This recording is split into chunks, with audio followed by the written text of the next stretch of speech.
Shabbat Shalom and Happy Hannukah from Temple Concord.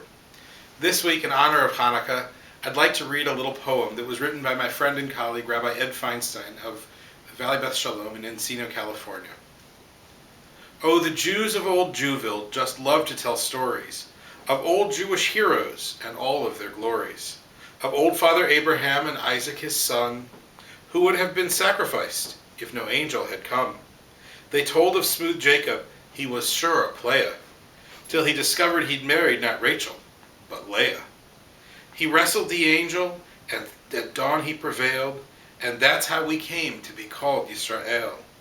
They loved great tales of Moses, who taught us the Torah, and of his sister Miriam, who taught us the Horah, of mighty King David and Solomon the wise, of Samson and Delilah, who was hot, but not nice. But of all the stories that we Jews remember, the ones they love best we tell in December. At this time of year, a long time ago, there was a great miracle, Nes Gadol Hayapo. But there was one among them who got no joy and no nachas, from candles and latkes and dreidels and brachas. Hannukah made him so angry and bluish, you'd hardly have guessed that he was born Jewish. Since Kita Aleph he grew not an inch, he was surly and hairy, and they called him the Grinch. He lived on a mountain far above town. When Hannukah came, he declared with a frown, I hate all your holidays, it's all hocus pocus. When they tell the story, I'm for Antiochus. Because of all these miracles, they're all made up and false and fake. If you believe them, you make a mistake. Maybe Maccabees found some oil in the temple, but soon it burned out. That's the truth, just plain and simple. And so, my dear children, just listen to me. If you're looking for oil, go talk to BP.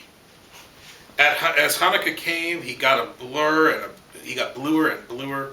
When up from the town he heard Ma'oz Tzur. And when he heard Jews singing Mi Yimalel, he made up a plan guaranteed not to fail. I'll steal their Hannukah, I'll know just how to do it. I'll succeed where Antiochus just blew it. I'll get them to turn their backs on the Torah. They'll throw away dreidels and toss their menorah. So down from the mountaintop came the Grinch without stop, and across from the school he set up a big shop. The shop was so glorious, the shop was so fine, and in front of the shop was a bright shiny sign. Special today, kids, just what you need. You don't need to waste time to learn how to read. No, your generation no longer needs phonics. No, not when your generation's got all of these electronics. Just for today, it's all here and it's free. Take an iPhone, an Xbox, an HD TV. Out of their school, they came like a horde, so proud of the gadgets and tchotchkes they scored.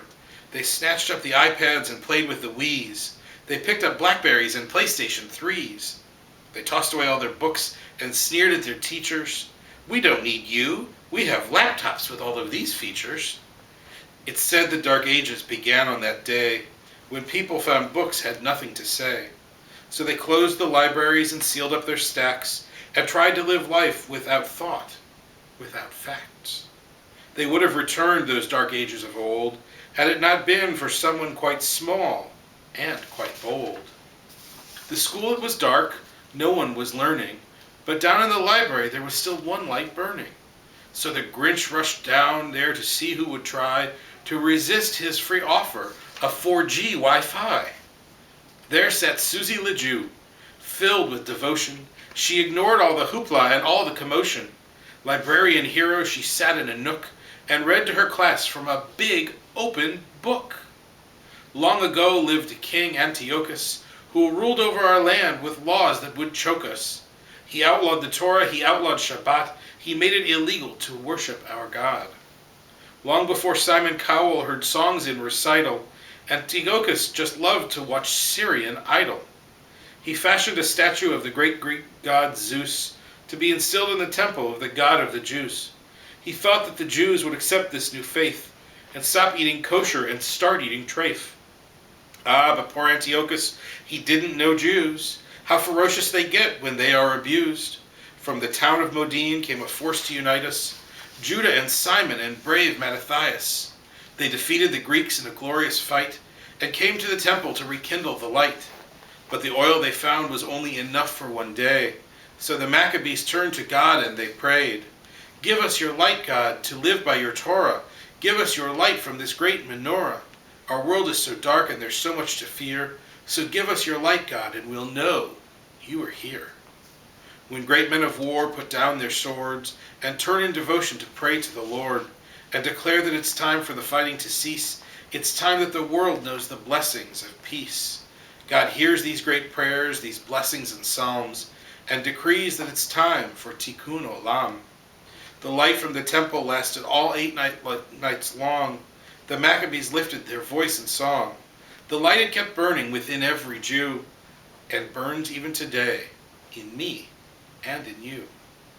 In Grinch's cold heart he heard a big thump, as down in his throat he felt a big lump, and out of his eyes came flowing the tears from all of the stories he'd missed all these years. "Do you have more stories?" he asked like a kid. "And tell him more stories, that's just what she did." The Grinch, he was changed by the power of stories. He fell in love with great books in all of their glories. 'Cause a book like the Maccabees' miracle lights can light up the world on these cold, dark nights. When you visit the library, walk way into the shelves, past books about presidents and books about elves, and way in the back where it's lonely and scary, you'll see a fellow there who's green and he's hairy.